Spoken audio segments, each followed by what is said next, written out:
میں چاہ رہا تھا کہ جو ہماری ڈیلی بیسس پہ انٹریکشنز ہوتے ہیں ایک دوسرے کے ساتھ، بچے پہ غصہ آ گیا ایک لگا بھی دی، وائف کے ساتھ جھگڑا ہو گیا یا اسپاؤس کے ساتھ ہو گیا، کام پہ بھی اس طرح کے ایشوز ہو جاتے ہیں، آپ عام لوگوں کے ساتھ رویہ آپ کے خراب ہو جاتے ہیں، کبھی غلط بات کر دیتے ہیں.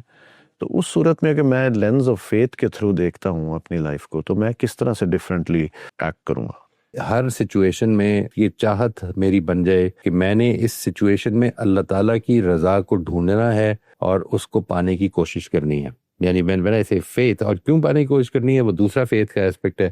مجھے ایک دن اللہ کے حضور پیش ہونا ہے جس میں میری پاکیزگی ہی میرے کام آئے گی اور کوئی چیز میرے کام نہیں آئے گی. جب میں یہ کہتا ہوں کہ ہم نے اللہ تعالیٰ کی رضا کو ڈھونڈنا ہے، ایک بچے کا تنگ کرنا جو ہے، جو آپ کو اس طرف مائل کر دیتا ہے کہ اس کو لگا دیا جائے، وہ لگانے کی کیا وجہ ہے؟ کیا آپ کے ذہن میں اس کا ایک لانگر ٹرم ویژن ہے؟ کیا اس کے لگانے کے نتیجے میں آپ کا شارٹ ٹرم مسئلہ حل ہوگا یا لانگ ٹرم مسئلہ حل ہوگا؟ یہ ویژن ہے آپ کا. اگر تو آپ یہ سمجھتے ہیں کہ اس کے نتیجے میں ہمیشہ کے لیے یہ آئندہ یہ کام نہیں کرے گا، تو کر کے دیکھ لیجیے.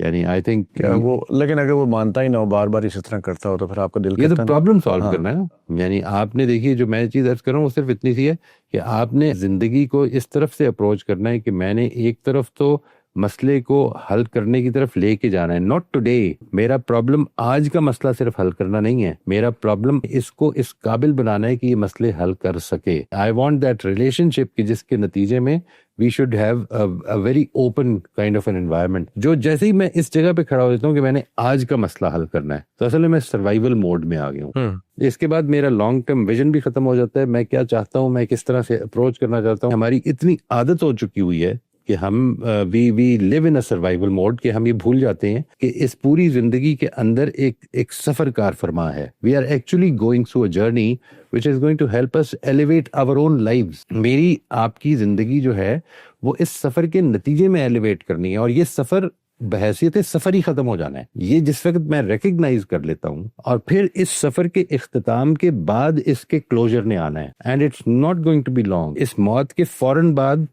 اس کا کلوجر آ جانا ہے، فوراً بعد. It does not matter whether it takes millions of years. For me یہ بالکل اس طرح سمجھ لیجیے جس طرح سے آپ جب پیدا ہوئے ہیں تو اس سے پہلے آپ کے لیے ٹائم ایگزسٹ نہیں کرتا تھا. آپ کو تو اتنی زندگی یاد ہے جب پیدا ہونے کے بعد یاد ہے. اسی طرح سے آئندہ بھی ایسے ہی ہے. یعنی آپ کو اتنی زندگی یاد رہ جائے گی، اتنا ہی ٹائم کا احساس ہوگا جتنا آپ نے زندہ رہے ہیں. جب ونس دیٹ از اوور، تو اگلا سٹیپ جو ہے وہ آپ کا قیامت کا سٹیپ ہے، جو ہمارا دوسرا لینز آف فیتھ ہے. تو میں نے اس دنیا کی زندگی کو، اس جرنی کو which can end right now, which can end in 10 days, which can end in 10 minutes، یہ جو زندگی کا سفر ہے، اس کو میں نے ایلیویشن کے لیے یوز کرنا ہے فار دیٹ لائف، جس وقت کلوجرز آنے ہیں. انفارچونیٹلی جب آدمی کو آپ یہ بتاتے ہیں کہ کلوجرز آنے ہیں، تو وہ اصل میں اس پر بن بنا اٹھتا ہے اور یہ کہتا ہے کہ جب آئے گا تو دیکھی جائے گی. لیکن وہ اس کلوجر کے لیے کہ جو اس کو کہا جاتا ہے کہ وہ آ جانے ہیں، اس کلوجر کے لیے اس دنیا میں ڈپریشن کا شکار ہو جاتا ہے، بیکاز اس کو وہ نہیں مل رہے ہوتے. آپ اس کو یہ کہیے کہ یہ نہیں ملیں گے، یہ اس دنیا کی چیز نہیں ہے، اس دنیا کی نیچر نہیں ہے، اس زندگی کی نیچر نہیں ہے کہ اس نے کلوجر دینے. کیوں نہیں ہے نیچر؟ اس لیے کہ وہ بھی میرے ایمان ہی کا حصہ ہے. یعنی جب میں کہتا ہوں لینز آف فیتھ، تو اس کے اندر یہ سمجھنے کی کیا کیا چیزیں شامل ہیں. Number 1 is my faith in God who is omnipotent. وہ قدرت رکھتا ہے، وہ حکمت رکھتا ہے، وائز ہے، وہ رحمت رکھتا ہے، وہ مرسیفل ہے، اور وہ علم رکھتا ہے، omniscient ہے. ٹھیک ہے جی، وہ all knowing ہے. یہ ایسے خدا کے ساتھ میرا معاملہ ہو رہا ہے، اور ایسا خدا ہے جو مجھے آزما رہا ہے. یہ ہے میرا لینز آف فیتھ. وہ میرے حالات، میرے اندر، میرے باہر کو جانتا ہے جی. وہ میرے ساتھ ہے، میرے لیے وہ رحمت رکھتا ہے، وہ مجھے بہتر وہ چاہتا ہے کہ میں کامیاب ہوں اس پورے ٹیسٹ میں. نہیں، وہ لیکن وہ بات ٹھیک ہے، لیکن ہمارا جو پرسیپشن ہوتا ہے، اگر آپ نے بھی فرمایا کہ جب آئے گی تو دیکھی جائے گی، تو اس کا مطلب تو یہ ہے کہ ہم کسی طرح سے وہ کہیں دور ہے، پتہ نہیں آنی ہے نہیں آنی ہے، آئے گی بھی، آخرت کی بات ہو گئی، یا خدا بھی اتنا بڑا ہے ہمیں تو دکھائی نہیں دیتا، ہو سکتا ہے کہیں اوپر بیٹھا ہو دیکھ رہا ہو. تو ہمارا تو مسئلہ یہ کہ ہم اپنی موت کو بھی بہت دور سمجھتے ہیں. We don't like talking about death. ہماری تو ڈیتھ ایک ایسا ٹیبو ٹاپک ہے کہ میں اس کے بارے میں اگر بات کروں تو 10 دفعہ خدا نخواستہ کرتا ہوں. جب اللہ نے فیصلہ کرنا ہے تو خدا نخواستہ کیا، یہ تو ایک واحد چیز ہے اس دنیا میں جو ایک سرٹنٹی ہے. دس از باؤنڈ ٹو ہیپن. اور دیکھیے میں 62 سال زندگی گزار چکا ہوں.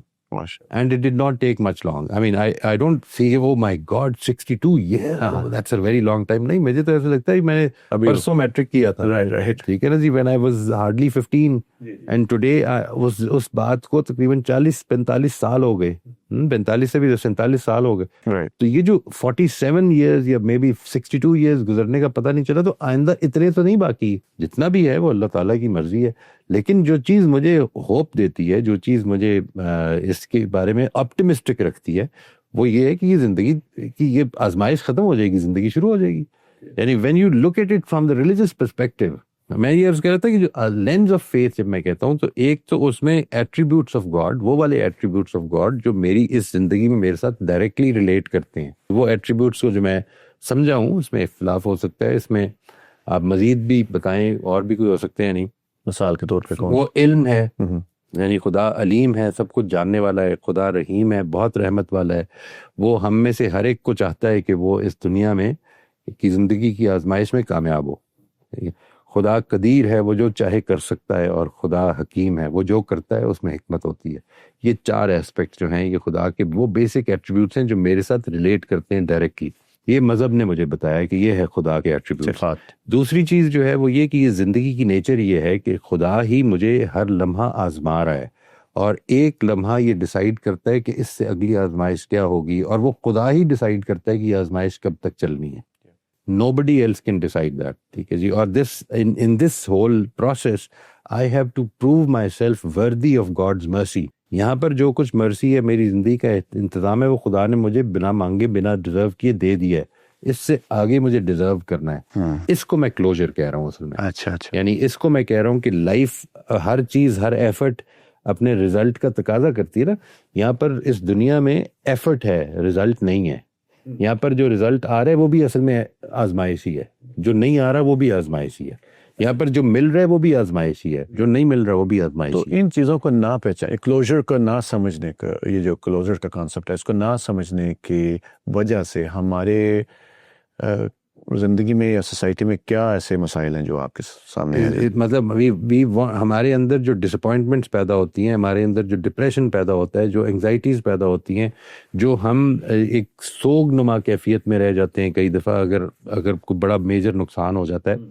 وہ کیوں ہو رہا ہوتا ہے؟ اس لیے کہ ہم یہ سمجھتے ہیں کہ ہمارے ساتھ ظلم ہوا ہے, زیادتی ہوئی. اس دنیا میں ظلم و زیادتی ہونی ہے. اس دنیا کی نیچر یہ ہے. اس دنیا کے اندر آپ کو ظالم کو اور مظلوم کو ساتھ ساتھ ہی مرنا ہے, اور اسی مٹی میں چلے جانا ہے. اس کے بعد اٹھایا جائے گا اور دونوں کا معاملہ کر دی. یہ میری فطرت کی آواز بھی ہے, اور پھر یہ میرے آس پاس کا میسج بھی ہے. آپ یہ دیکھیے, جو لٹریچر ہم پروڈیوس کرتے ہیں, یہ جو موویز ہم بناتے ہیں, یہ جو ڈرامے ہم کریٹ کرتے ہیں, یہ سارے یہ بتاتے ہیں کہ زندگی میں ایک کلوجر ہوتا ہے. ٹھیک ہے, زندگی میں ایپیسوڈک کلوجرز ہوتے ہیں. مثال کے طور پر آپ نے میٹرک کی تیاری کی, میٹرک میں پاس ہو گئے, یہ ایک نوعیت کلوجر ہے. ٹھیک ہے, لیکن کتنے ہی لوگ ہیں جو میٹرک کی تیاری کرتے ہیں اور میٹرک میں پاس نہیں ہوتے, ان کے لیے وہاں پہ بھی کلوجر نہیں ہوا, اور چیٹنگ کی اور پاس ہو گئے, ایک نوعیت تک کلوجر ہے. یعنی یہ کیا واقعی یہ کلوجر ہے کہ جس میں کہ میں نے غلط کام کیا اور مجھے ٹھیک رزلٹ مل گیا؟ تو do you think that really is a closure? یہاں پر تو خود کوسچن مارکس پیدا ہو جانے چاہیے تھے نا, یہ کیا ہوا ہے, how did it happen, why did it happen. یہ مسئلہ موویز کا بھی ہے کہ وہ اصل میں آپ کو ہیپی اینڈنگز دے دیتے ہیں. رائٹ, اس لیے یہ انسان کی فطرت کی آواز ہے.